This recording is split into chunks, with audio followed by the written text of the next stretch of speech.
اچھا، یورپ وغیرہ کی طرف بعد میں آئیں گے. پہلے یہ وینزویلا میں جو کچھ انہوں نے کیا جو باقی ممالک کا وہ نام لے رہے ہیں، کیوبا وغیرہ کا، تو آپ کو کیا لگتا ہے کہ وہ وہاں پہ بھی وہ کرنے جائیں گے ڈونلڈ ٹرمپ؟ جو first line of ڈیفense in some ویز تھی، جو ملٹی پولر ورلڈ آرڈر نکل رہا تھا، جو اس کی ان سم ویز اس کی جیو اسٹریٹجک اسٹرینتھ کی کئی کڑیاں تھیں، جس میں شاید سریا، یمن، لیبیا اس طرح کے تھے. وہ ان کا تو کہتے ہیں نا، ان کا they took care of it, right? اب جو second line of ڈیفense in some ویز ہے، جو کہ مور پوٹنٹ ہے، جس میں اسٹیٹس ذرا زیادہ اسٹیٹ ہوڈ تھا، ذرا زیادہ پراوس تھی، ذرا زیادہ اسٹیٹس پاورفل تھی، اسٹیٹس کی انسٹیٹیوشنس پاورفل تھی، جس میں وینزویلا آ جاتا ہے، کیوبا آ جاتا ہے، ایران آ جاتا ہے. اب ہم ایک march towards dismantling of those states دیکھ رہے ہیں. بے شک آپ اس کو ریجیم چینج دیکھیں، بے شک آپ کو جس طرح دیکھیں، وہ سب کچھ آگے کیا ہوگا، کس کس کے پیچھے جائیں گے، وی کانٹ ریئلی پریڈکٹ. لیکن ایک چیز جو پتہ چلتی ہے کہ there are no rules of the game. Okay, because جو وینزویلا میں ہوا، meaning it would be the work of fiction and unbelievable fiction. So اگر کوئی اس کے اوپر مووی لگاتا، بناتا کہ جی president of United States of America نے آتھرائز کیا ہے the kidnapping or the taking over of the president of Venezuela and his wife from their own place, تو لوگ کہیں گے کہ بھائی کوئی ذرا ریئلسٹک مووی تو بناتے نا. تو it's very very interesting that we are living in a world جہاں پہ you have to think the unthinkable. So جو آپ سوچ بھی نہیں سکتے. اب ہم جیسے لوگ تو تجزیہ کرتے ہیں نا کہ وہ یہ رولس ہیں، یہ لا کہتی ہے، یہ انٹرنیشنل لا کہتی ہے، یہ سیکورٹی کاؤنسل اجازت دے گی، یہ جنرل اسمبلی کہہ رہی ہے. ہم تو اس چیز پہ ہی دیکھ سکتے ہیں. بٹ اب ہمیں بتایا ان گیا کے ہے کہ خلاف امریکہ میں مظاہرے بھی ہوتے ہیں، بہت سارے لوگ مخالفت بھی کر رہے ہیں. تو آپ کو کیا لگتا ہے کہ امریکہ کے اندر سے کوئی مخالفانہ آواز اٹھ سکتی ہے ان کے خلاف؟ دیکھیں، یہ بتایا جاتا ہے، اکانومسٹ نے بھی آئی تھنک اس کے اوپر لکھا ہے کہ ایٹ سم لیول ان کی جو ریٹنگ ہے وہ ایٹ اٹس لوئسٹ لیول ہے. یہ ہمیں پہلے بھی بتایا گیا. بٹ سلیم صافی صاحب، وی کی not ignore the fact that یہ ایک ایبریشن نہیں ہے. پریزیڈنٹ ٹرمپ کی پہلی ٹرم پوری دنیا نے سمجھی ایک brief period an aberration from an anomaly, جس کو کہتے ہیں کہ نارمل کورس سے ایک ہٹ کے ایک ایونٹ ہوئی ہے، اور ہم واپس 5 سال میں اپنا لیونگ ہیپیلی ایور آفٹر کی دنیا میں آ جائیں گے. اور پریزیڈنٹ بائیڈن نے آ کے ہمیں بتایا امریکہ از بیک، پیرس کلائمیٹ اگریمنٹ میں واپس آ گئے، ہم نیٹو کی ایفیکسی کے اوپر واپس آ گئے. اور پھر پریزیڈنٹ ٹرمپ نے ہمیں دکھایا کہ نو، the real America continues to want to elect him.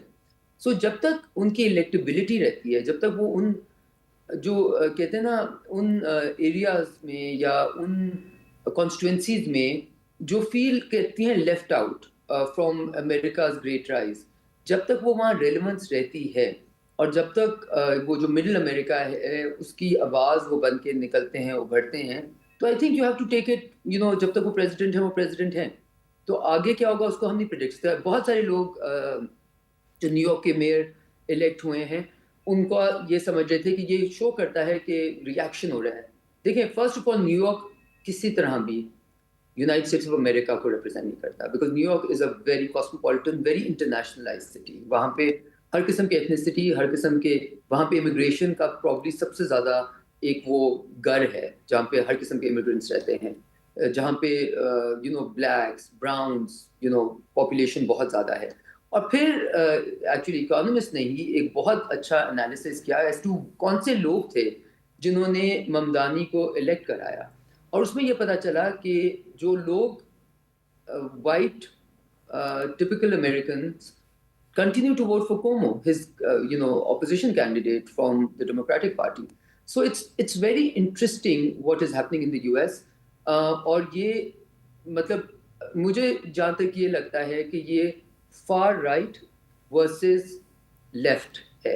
And in many ویز جس کو ہم ٹرانس اٹلانٹک اس وقت دیکھ رہے ہیں کہ جی ان کی ایشوز چل رہے ہیں، یہ ٹرانس اٹلانٹک ایشوز نہیں ہیں، یہ بیسکلی ایشوز ہیں between the right and left of the democratic order. اچھا، یورپ کی طرف جب ہم آتے ہیں تو جو گرین لینڈ پہ سٹینڈ لیا ہے ڈنمارک نے اور باقی یورپی ممالک نے جو رد عمل دیا ہے، اور ٹرمپ اس کے بارے میں جو ارادے ظاہر کر رہے ہیں، تو اس کے تناظر میں آپ کو نیٹو کا مستقبل کیا نظر آتا ہے؟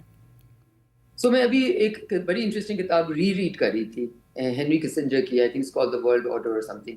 اور اس میں انہوں نے وہ کوئی کتاب انہوں نے 15 سال پہلے آئی تھنک اپنے فوت ہونے سے لکھی، میرا مطلب آج سے کوئی 15-16 سال پہلے لکھی، اور اس میں انہوں نے ایک بڑا انٹرسٹنگ بات لکھی تھی کہ بہت کم لوگ اور ملک اور خطے ایسے ہوتے ہیں جو خود اپنی اسٹریٹجک پاور ولفلی دے جائیں اور ان کو اس کو لیٹ گو کر دیں.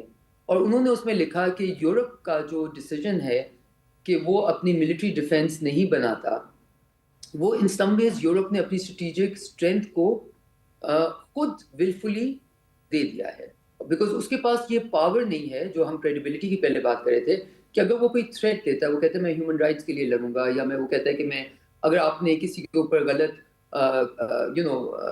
رشیا نے اگر یوکرین کے اوپر قبضہ کیا ہے، یا یو ایس کل گرین لینڈ کے اوپر کرے گا یا کینیڈا کے اوپر کرے گا، تو ہم یہ کریں گے. کیا ہے ان کے پاس اسٹرینتھ کہ وہ یہ کرنے کا اختیار رکھتے ہوں یا پاور رکھ سکتے ہوں؟ وہ کیا ملٹری اسٹرینتھ ہے ان کے پاس کہ وہ جا کے وہاں قبضہ دوبارہ کر لیں گے یا ان کو ملٹری اسٹرائکس کریں گے؟ So you have to have credible threat. So when you say کہ ہم یہ نہیں ہونے دیں گے، what tools you have to stop it, because international law no more is almost irrelevant right now. Security council نے کون سی آخری جنگ آتھرائز کی تھی؟ کیا لیبیا کے اوپر اسٹرائکس سیکیورٹی کاؤنسل کے آتھرائزیشن سے آئی تھی؟ کیا عراق کی جنگ سیکیورٹی کاؤنسل کے آتھرائزیشن سے آئی تھی؟ کیا وینیزویلا میں جو ہوا ہے سیکیورٹی کاؤنسل کے ساتھ آتھرائزیشن سے آئی تھی؟ نہیں آئی تھی.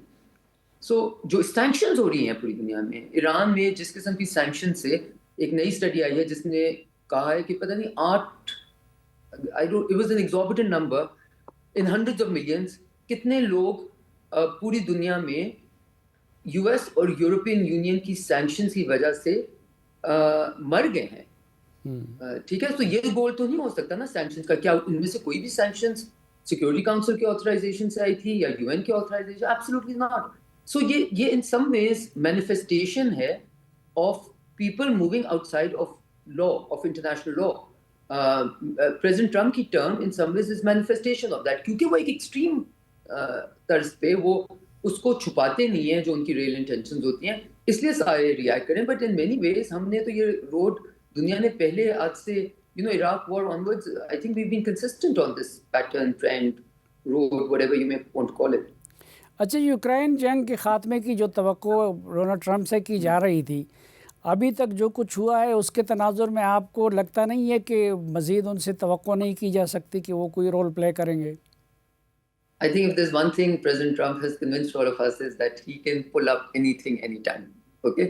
And I think جو ان کو سکسیس نہیں ملا وہ اس لیے نہیں ملا کیونکہ جس کو President Putin is playing the long game in many ways. So I think President Trump کا یہ خیال تھا کہ ان کو بہت جلدی کنونس کر دیں گے.